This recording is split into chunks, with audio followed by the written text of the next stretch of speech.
All right, legends, let's get to work. We've got lots of team lists to go through and a lot more players named than what we actually would have thought. Usually we do see this first trial week out of the two. Anyway, there's three this year, even better. But the first one is usually filled with a lot more of the reserve grade players. And this time, it's actually a good mix. And some teams have named less than others. Some teams have named more, obviously.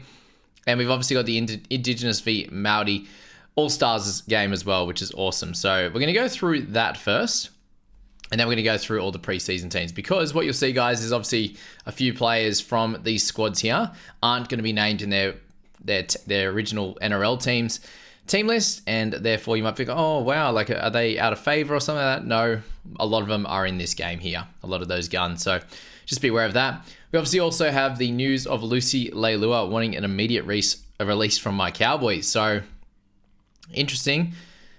It obviously is a pretty decent loss, but yeah, he's had his DUI the other day as well, so there's a few things going on with him. But if that's the case, that he gets that release, then the Cowboys will be okay. They've got Helam Luki, who I love watching play. They also have Fina Firiaki as well, who is playing in this week's trial, which is going to be cool. So I think either way is going to be fine. And you're looking at Luki is becoming a potential option out in our sides, and I think Fina Firiaki as well is going to be an option potentially as well, even though he has pretty terrible stats from last year. But we'll have to watch him in this trial coming up. I just think it really cements someone like Ruben Cotter as getting good minutes as well. So yeah, a little bit to work out how that ends up playing out. If it actually does play out, and if he does end up at the Dragons, then that probably hurts our chances of getting a cheaper edge for the Dragons there. But let's kick it off with the Indigenous side there. And you got Latrell, Adokar, Hammer, Katoni Staggs, Camperera, Trindle, and Hines. So all guys we want to be obviously looking at. Hines and Trindle's combination is going to be really important for us. Hammer, for those that are interested in him, for sure. And obviously Latrell, Mitchell there. All guys we want to be watching. Kieran Mosley's an interesting one. He'll be cool to watch at 9. And they don't have... they got Beyonde Odo, who's going to be a potential backup for him, which is cool. Shaq Mitchell, I'd love to see how he comes out and plays. And they've got Adam Elliott on an edge, which doesn't excite me as much in terms of viewership on him, along with Josh Curran. But really, I just want to see how they're moving, if they're free, if they're tackling well without falling off tackles. Are they running freely as well? And then Hopgood in the 13. Brian Kelly on the bench doesn't help us too much, and the other guys unlikely to be in their side. Come round 1, but you see Jesse Arthur's playing at the fullback slot as well, and we want to be watching him to see how he moves and if he's sort of improved his game. That's the only reason he will be beneficial or worth it in our sides in Fantasy and Supercoach. Dan Gago obviously there. Matt Timoko, you won't see him in the Raiders team. Again, big reason I'm going through this, guys, is to show that they're not going to be in their teams for this team list at least. And Adam Pompey, that's the big one here that I want to actually look at with the Warriors, is why Ali was in that starting side, which we'll talk about in a sec. But Pompey is here, and he did have that centre spot last year. So keep that one in your memory bank when we get there. Brandon Smith not named for the Roosters because he is here. Leo Thompson in the 10 jersey there as well, which is helpful. Could be good to see him play, see if he becomes that gun option there. Xavier Wilson is on the interchange here, so he won't be named in the Broncos side, obviously. Trey Mooney there as well with Joey Tarpany and Kenny Baromich with Britton Nickera. So yeah, they're the guys we're going to be looking at, obviously. And yeah, again, as I said, looking at the preseason challenge games, you just need to note that they're going to be missing from their side. So Bulldogs and the Storm to kick things off, and this was the most one of the most exciting ones for me. Obviously, with Pat being my favourite player, good to see him there named and going to lead the team around as captain on this one. So super exciting one here. With the other awesome one, and finally a decent amount of information, is that of Drew Hutchison getting the 7 jersey. And it's been something I've been talking about for a while. If he was to get the 7 jersey for the Dogs in round 1, then he will be in my side at 400k. It's way too cheap. He has 100 in his sort of last 5 games as well. Incredible. So Drew gets that spot. The big news here is that you've got Toby Sexton on the bench. So really, they're wanting to see Hutchison play in the 7 role over Toby Sexton. And you could go, oh, well, maybe they're just wanting to see if he can do it. Well, Sexton wasn't there for very long. So if you wanted to get some combinations right, you would be playing Sexton in 7 if you thought he was going to be ahead. So at this stage, I think Drew is clearly ahead to get that first crack. The big thing to note here as well, guys, is that there are 2 trials. So a lot of the teams here are naming sort of a mix of first grade players and a mix of New South Wales or Queensland Cup players. So it's not going to tell all. But what you're seeing here is a lot of these guys that are named in this side are in an order that, especially this Dogs team, for the most part, like sort of 70% of it, are likely how they're looking at naming it for round 1. Because you look down here at obviously Hutchison, as I said, Matt Burton's in there, Jarrell Skelton. They're missing guys like Curaz, Stephen Crichton, Connor Tracy, Adokar, obviously here. So their backline's a bit off. It sounds like Taff is going to be getting that 1 spot, which I'm not super excited about as a fantasy option or a Supercoach option for sure. But we really want to be looking at Bronson Xerri here. It's going to be super fun. And obviously, yeah, as how Skelton has improved from his games from last year, and see how Matt Burton comes out as well. Read and see how he works with Max King and Sam Hughes is going to be really important. You got Katoga there, who I haven't heard much about, but he's going to get a start. It'll be good to see him. And it looks like Jamin Salmon is likely to play through the middle off the bench from round 1, so they're going to check him out at 13 role. Big news here is obviously Sam Hughes getting the start, so he is a must-have in everyone's side. Most likely he's got the jump over Liam Knight as well, so you should definitely be looking at Hughes. And look, it doesn't put too much of a black mark on Liam Knight because, starting or bench, you've seen last year guys like Harrison Edwards and the like still getting 60 minutes off the bench, so I don't think it really matters too much.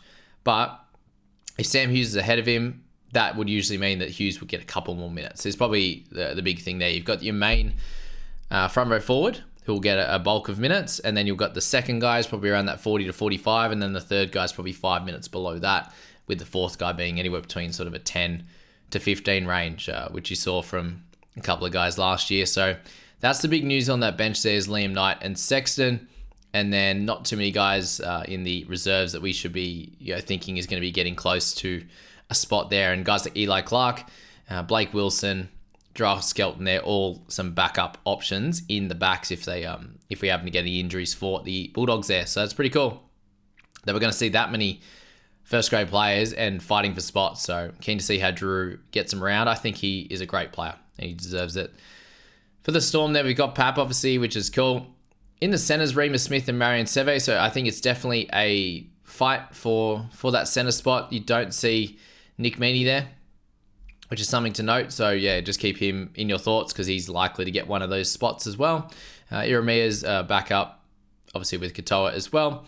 But you see Keegan Russell-Smith, who I don't know much of either, so he won't be there. Obviously, we haven't got your big dogs in Munster, in Harry Grant, and obviously Jerome Hughes as well, which is something just to note down. You got Aaron Penne fighting for a spot. Trent Liero moving to the 13 role.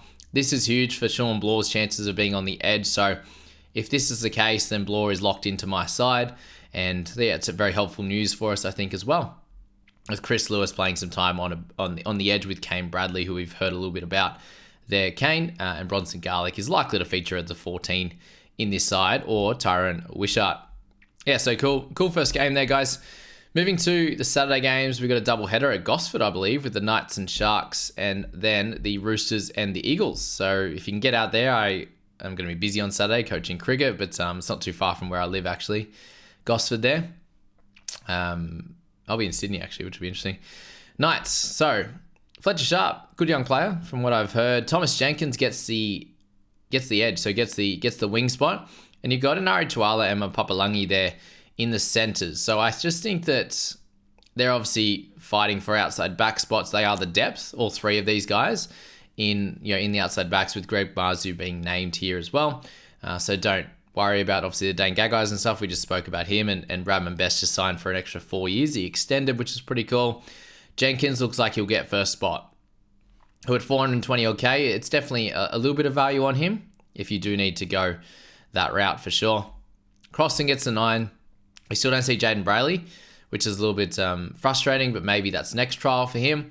Dylan Lucas gets the 12 role, which is cool. Matt Croker gets the 13. I think he'll take a few minutes off Elliott, so Elliott will play somewhere in the 60s, I'd say 60, and Croker will likely back him up in that 13 role. We still don't see Kai Pearce-Paul either, guys, so maybe that's a trial too for him, but it will be great to see Dylan Lucas, and obviously love how he plays. But Tyson Gamble, Hastings, Marzu, Crossland, Lucas, Croker, Jack Cogger in there in the 14 role, Hetherington, Brodie Jones, all plenty of first grade names, which will be cool to see. And then coming up against the Sharks on the other side, Kay Dykes is there.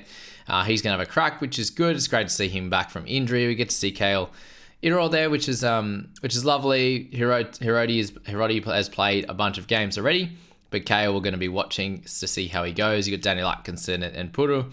Both have plenty of runs on the board in New South Wales Cup, and they're going to be fun guys to watch. Going to be led out by Hazleton, Kafusi, Colquhoun gets that edge spot with Wilton for this game, with Cam McInnes starting at 13. So you don't see any Finucane, which obviously doesn't tell us too much. Talakai in the reserves looks like he'll play next week, so don't assume that Talakai is dropped at all. But that's that. Teague Wilton, good to see him back as well, and we'll see how all these guys go.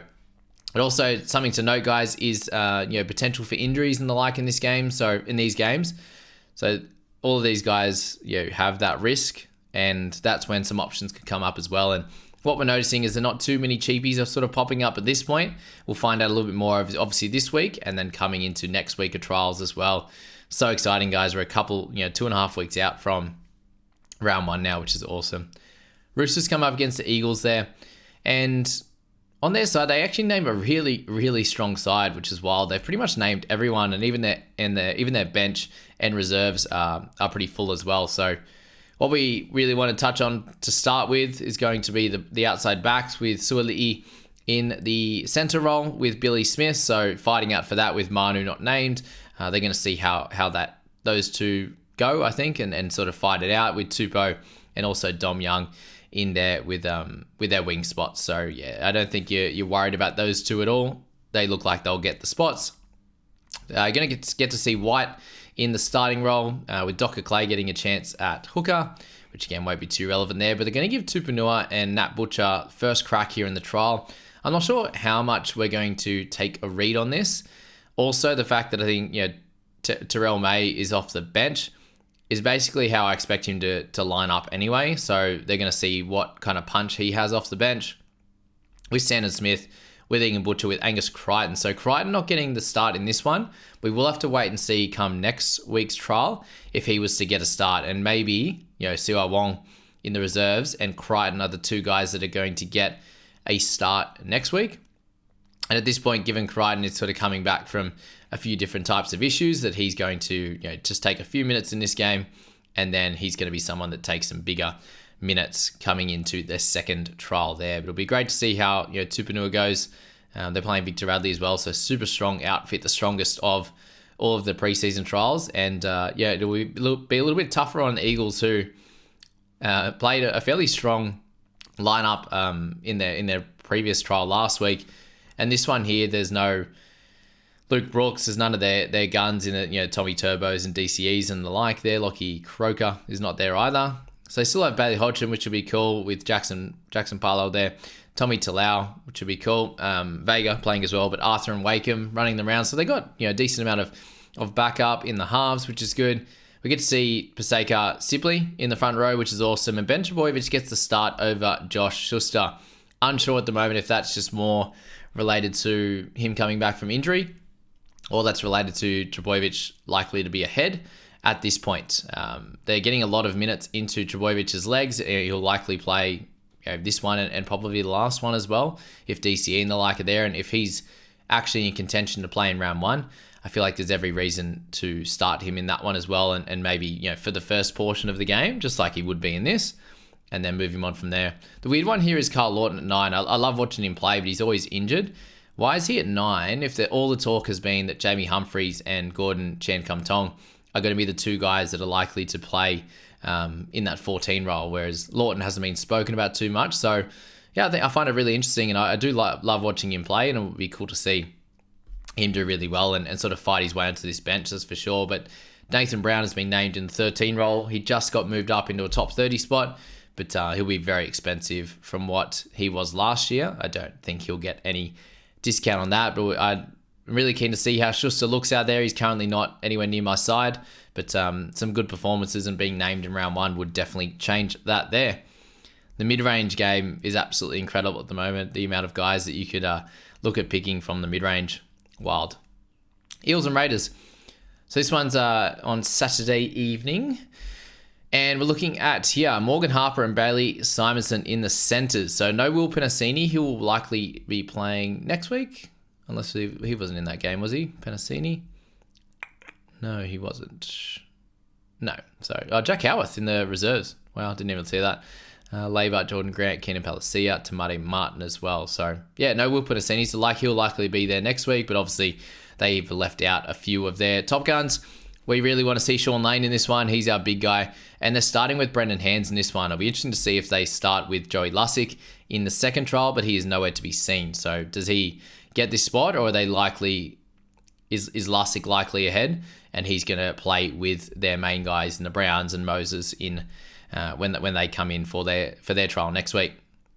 But yeah, keen to see the Morgan Harper and Simonson shootout, because Simonson I'm interested in our fantasy team. Dejan Assi and Ethan Sanders. So Ethan Sanders is an absolute gun. So is Assi. So it'd be cool to see them there. Sean Russell is a good chance of featuring on the right wing. So keep him in your thoughts as well, but doesn't score too well. Kai Rodwell, a really, really good PPM type of player. So check him out there as well. So many guys to follow in this one, which is cool. Haven't named anyone of note on the reserves there. Although Raiders, they've named Danny Levi. So that's absolutely of note there for sure. He's not here starting. So, do they look to start him next week? Or is this a kind of a shootout right now and Zach Wolford's ahead, along with obviously Starling, who's likely to be the bench anyway in round one? Okay, what we do see here though, with Fogs being out for this one, you've got Weeks, and Weeks is named at 6, Strange is named in the 7 role, which means I think it's going to be a bit of a shootout, but does it show that Weeks is definitely clearly more of a 6 and Strange can get the guys around the park? That's definitely something to think about. Nick Kotrick there named on the wing with Schiller and Hopewadi in the centres, and that's kind of in line with what we've heard coming out of the Raiders, is that Kotrick has been training on that wing with Schiller and Hopewadi doing reps at centre. So what that means there, with Timoko being out for this game only, he will come in for one of those spots. Likely it looks like that Schiller or Hopewadi will play in that round one game before Seb Chris returns, unless they want to play Seb Chris at fullback, which would absolutely destroy everyone's plans. But this is better news for anyone who's interested in Kotrick, that's for sure. Obviously, that cheap price could be used for cover, could be used as a starter, but I'm not too excited if I was be looking to start him. Chevy Stewart, on the other hand, super excited if we get him in round one. Xavier Savage on the wing. At 350k, I think we passed on him. If he's a fullback, we're probably all steam ahead. But Chevy, if we get him at that cheap price, that would be awesome. So keen to watch him play and see how he goes in this one. In their forwards, the big watch really is at Mariota, who is playing better and better every game he plays and did really well in that finals game. So Bunnies and Dragons is next. I just want to start on the Dragon side with Tyrell Sloan named at the fullback slot and Zach Lomax on the wing. It just feels disgusting, to be honest with you, giving your best player an opportunity to play on the wing. Hopefully he plays between that fullback and wing role, but it just seems weird. I don't know why he'd be doing that. Obviously, it's worked for him in the past with Barber and the like, but yeah, Lomax, just get him at fullback, really. Come on. So not super excited on him coming into this this season if he's on the wing, that's for sure. But at fullback, we would love him. Kyle Flanagan and Ben Hunt playing together. So this is absolutely huge if we want to look at what type of position how they're going to play together, what kind of kick meters that we're going to look at. And the big exciting one that just popped out of me and kind of distracted me a little bit was Tom Eisenhuth with the big exclamation point with the capital letters. And you look at this team and it's very much a full strength side. And the good thing with that is you get to have a look at how they line up. But at this point, you've got Tom Eisenhuth in that edge position, and he's someone that I'm super keen on if he is to get that edge role. But the big news right now, and the unfortunate news, is that of Lucy Leilua potentially coming to the club. And do they play him through the middle? It's likely they play him on the edge, to be fair, if he does come over. So that would hurt. But we'll probably have to see what happens if that does go through, what happens in a second trial. But I suppose it's good news that we will know by round one, you'd imagine. Little has cover there on the interchange with Malisen there as well. Blake Laurie's in there. You've got Jack DeBellin at 13. So I doubt that changes too much. Jaden Sewer is named there as well with Francis and Blake Laurie starting. Dylan Egan on the bench. So he's pushed himself ahead of guys like Michael Molo it looks like Dan Russell in the reserves, Ryan and Toby Couchman on the reserves as well. So congrats to Dylan for pushing his way ahead. I can't wait to see him off the bench and where they look to play him. It looks like with this type of interchange, he's going to have to play through the middle, which I think will be good, that's for sure. But let's check, big watch for him. Tuipulotu didn't make the squad yet at this point. Okay, for the Bunnies, Jacob Gagai there in the fullback slot. So definitely keen to watch out on him, but it probably means that he's unlikely to feature on the wing or in the centres in that round 1 clash, where it looks like Isaiah Tass will get one centre spot, and then it'll be Richard Kenner and Tane Milne, very, very highly likely to be the centre and wing pairing come round 1. With Whiten being out for a couple of weeks, they needed some guys to cover. Munro out until probably round 5 or something like that. There as well, with Walker being out, Dean Hawkins comes in, so we're keen to see how he plays for sure. Very much excited to see Tavita Totola, who's a good chance of being in my team. They are starting with Jai Arrow on the edge. And just remember, guys, with the Bunnies, this is a really important trial for them, given they won't be playing another one next week. I should have noted that. All the teams going to Vegas, I think they're doing something small, either just before they go or when they get over there. I'm not exactly sure, but this is going to be played as one of their main trials. Damien Cook's not there. Cool to see Mamazelis out there. And they're starting with Sean Kepi in there with Tommy Burgess on the bench, which is probably expected, given Burgess played a lot of bench last year. So let's see what happens with Arrow. Does he play some time on an edge? Does he play some time in the middle? Does Murray move to some edge minutes? Obviously, he's not going to play massive minutes in this one, but it'll be cool to see them against a strong Dragons outfit, which would be cool. Jai Gray likely to come on and obviously play in the halves. He's really, really talented, so keep an eye out on him. Likely for like a 2025 thing. But Talis Duncan in the reserves at 18. I'm not sure what the reasoning is with that. And is he actually closer to the 18th man than, like, really you're having, is he behind David Mwale? Is he behind Jacob Host? Or is Host just there to cover 20 minutes off the, on the edge there? Something to think about as well. Definitely for them here in that one. So it's a fun team list for those two. For the Warriors, it's Ali Leotau there. I'm still learning that one. I haven't practiced it yet, but he is named in center with Adam Pompey. But he's a big watch, because if he was able to get that center spot, he would be massive for our sides, given his price and his ability to have base stats and score really well. But Chanel Harris Tavita is partnering Luke Metcalf with Tamati Martin on the reserves for the Māori side there, which is cool for him.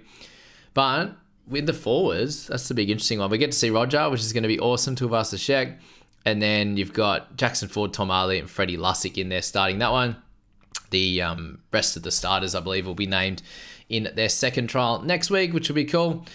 And I suppose that's about it for this side that I know about. And I'm very, very excited for this Tigers one. I've been keeping it fairly under wraps. I don't think I've spoken about it much on this channel, but there has been a fair few whispers about Alex Seyfarth getting the 13 role. And I have been super excited about him potentially being my looper in round 1. I think we'll play it by year. I think I'll have someone in 18th man scoring early, and if they go pretty well, I'm going to take that score and bring Alex Seyfarth in early if we do think that he's going to be getting the start in this one. And there's plenty of telling signs here from this trial, especially for the Tigers not naming a team in round 1. It's just super important for us. So Dream Buller in the 1, Charlie Staines getting a start there as well, with Junior Tupou on the other side. It kind of seemed like that's where it was going to end up for these for those couple of guys, and for the wing spots. We got Fa'atape Tape and Declan Casey in the centres. So you got a few guys out with Stafford in there. None of those games are named on the reserves, are they? No. Samuel Afenu on the reserve. Fanua Pole, he's moved to the bench role, which I think is what's going to happen in this side. We do get to see Isaiah Papali'i Asukapoa on the edge as well. So it looks like more likely for him, he'll be an outside, more of a forward, rather than looking at the outside backs, but can obviously move plenty between. And we get to see Lachlan Galvin and Josh Felaherty, both two super talented guys. Unfortunately for him, he is on the bench compared to that of Sullivan and Caesar. But again, injuries can happen and plenty can happen in the next couple of weeks. But that's the Tigers at this point. None of the guys in reserves we want to speak of too much. Go to Cowboys and Broncos, guys, and Tom Jester named him 1. Oh, that feels good. Love watching him play. I'm excited for that, that's for sure. Va'alea, Semi Valame, Robert Darby there. All three of those guys, a good chance of being in the round 1 side. You don't see Laybart in there. You do see Clifford along with Tom Duffy. So I'm super keen as a Cows fan to see Tom Duffy play. You do see Finefiriaki in the starting jersey, so I want to see if he's taken a step up in his work rate, and that's our biggest thing for him. We know he has plenty of talent there, but we want to see his work rate up. And I suppose the big thing here, guys, is it is very much a Q Cup team that they've named, so just be aware of that most of these guys aren't going to get a start.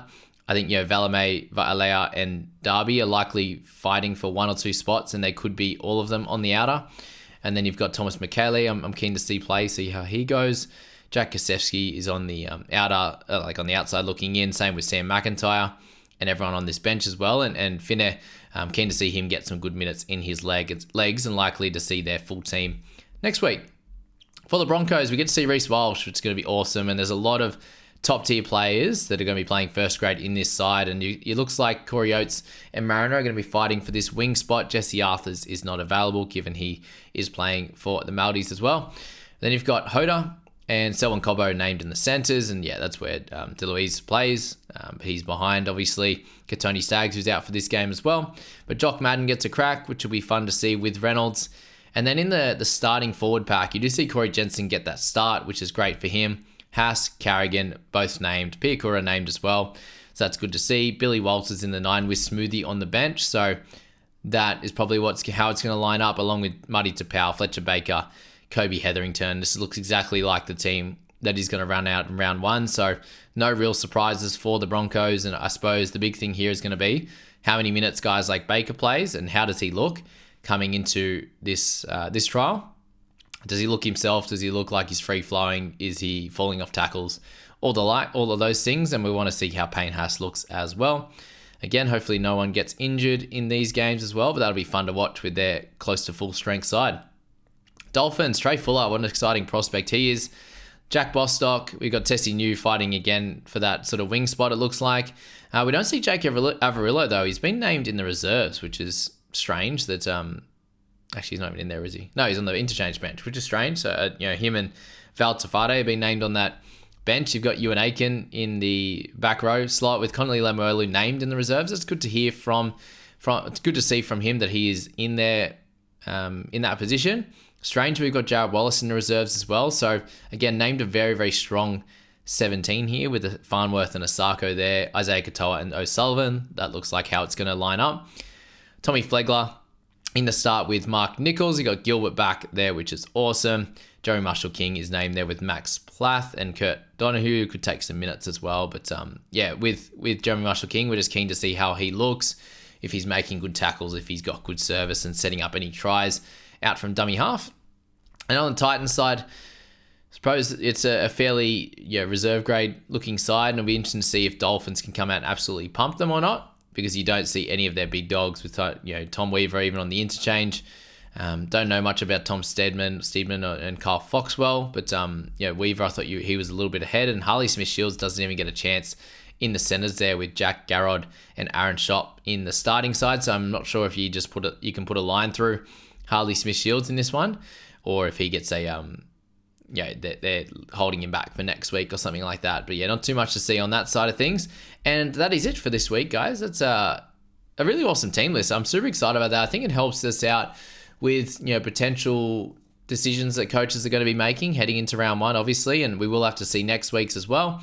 But getting very, very close to our round 1 teams being named in a couple of weeks. So we're literally 2 weeks out from our first TLT, which will be those 4 games for the guys going to Vegas. I hope that was really, really helpful, guys, with people you want to be looking at heading into the trials. And if you can get out to one of them, that'd be awesome to support the game. If not, watching them on KO. I hope they're all on KO. I'm sure they will be. Will be really cool as well. And that's what I'll be doing across the weekend. I hope you have a cracker, and look forward to a video I'm doing with Brenton coming out tomorrow on overall strategy. Make sure you don't miss that at all. If you're interested in the private group as well, head down in the description. All the information is in there. And just reach out to me in DMs when you are interested in paying, and I'll help you get into everything for that one. Have a good day, guys, and we'll see you in the next one.